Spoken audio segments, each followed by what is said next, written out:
¿Están listos, chicos? Sí, capitán, estamos listos. ¡No los escucho! Sí, capitán, estamos listos. Okay. Tell you what, I'll watch some of yours, and I'll put you on my list to whack an atheist. Are you an atheist or just an agnostic, or what are you?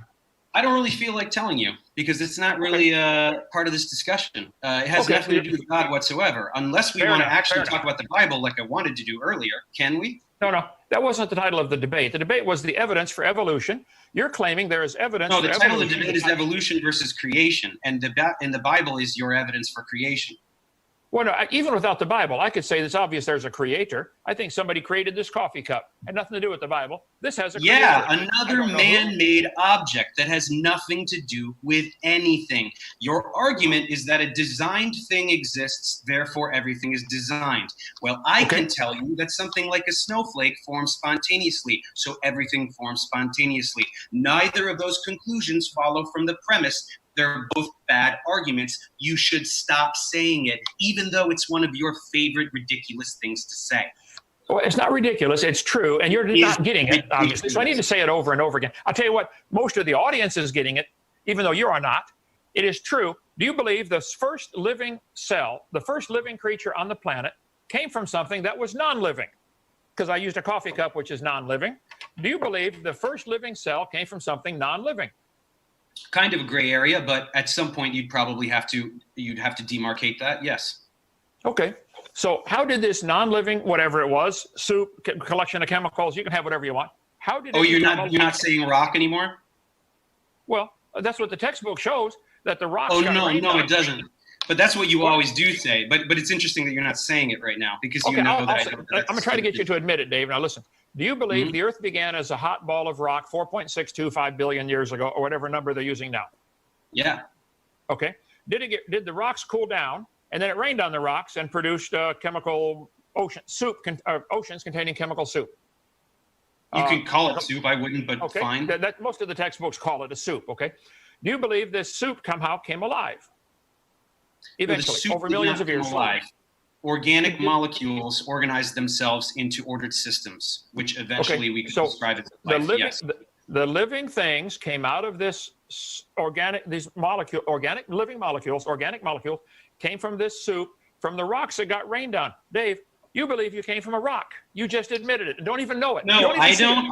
I believe that organic molecules produce life, but you know who does believe that humans came from rocks? You do. You believe that God created Adam from dust. So you're describing your ridiculous belief. Now, not mine. Let me try to explain. I'll try to explain it simply. This coffee cup is made of 100% natural materials. Okay, ceramics from the ground and stuff like that. For a man to take the materials from the ground and produce a coffee cup is understandable. For an intelligent God to take the dust and make a human, that's logical. For the dust to make itself into a human, that's not logical, Dave. I think you are much more simple-minded than you realize. Let me show you the picture here. Oh, really? This textbook shows, and I got all the textbooks beside me, that a human and a bird have a common ancestor, which was an amphibian. Let's see. Let me find a family tree that they show here, because I mentioned about the frog and the prince. Okay, they have these textbooks with these charts all the time, showing all these animals going back to a common ancestor. Do you believe you have a common ancestor with a strawberry, Dave? Yes. Okay, you're welcome to believe that. That's not science. That's a religion. Yes, it is science. Nobody's it ever seen a absolutely is science. Dave, nobody's ever seen a strawberry produce a non-strawberry.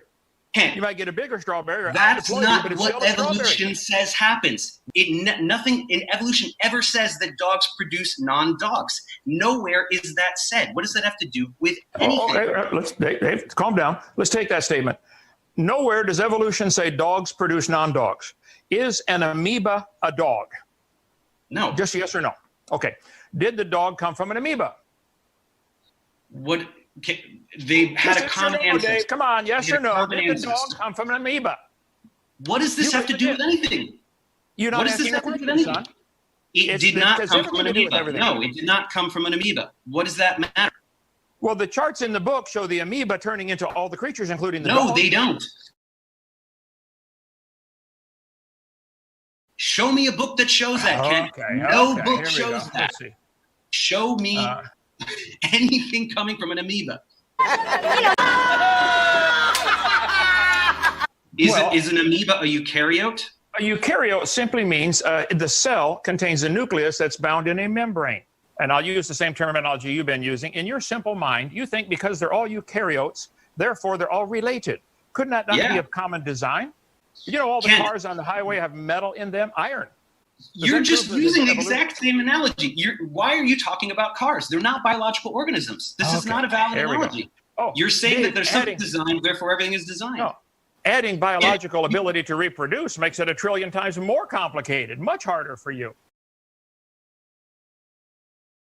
They're eukaryotes, Kent. They're all eukaryotes. Did the protista turn to a pine tree and a human? This chart says they did. This is what kids have to learn in school. You do believe a protista became a human and a pine tree. Over 2 billion years. Yeah. Huh? Okay, just admit it. If you want to believe something that dumb, that's fine. Okay. But don't call it science. All you're saying is that you don't get it, so it's not true. So let's get into this. Let's get into this. Kent, we're not getting anywhere with this. You're going to take all the animals forever. Let's talk about genetics. Science. Let's talk about genetics. What? Somewhere for the protista to become a human, new information. So you don't want to answer my questions, and you're just going to go on and on and on and on about protists turning into whatever you want to talk about. I want the audience to see what a dumb religion you guys have chosen to follow. Not a religion. It is a religion. You believe. No, there's no moral code. There's no social structure. There's no imagine. Here you go. Put your name on right here. Okay. Put your name on right here. You imagine that over millions, billions of years, the protista could turn to a pine tree and a human. That's what the charts show, and that's my objection. It'd be much simpler for a skateboard. Do you know what a paternity test is? Do you know what a paternity test is? Here we go. 202. Alt DV 202. You asked for, here is a tree of life used in the textbooks that shows humans and arthropods and worms coming from a single cell, sponges. Do you believe we all came from sponges, Dave? Do you believe this textbook is right? You do, okay.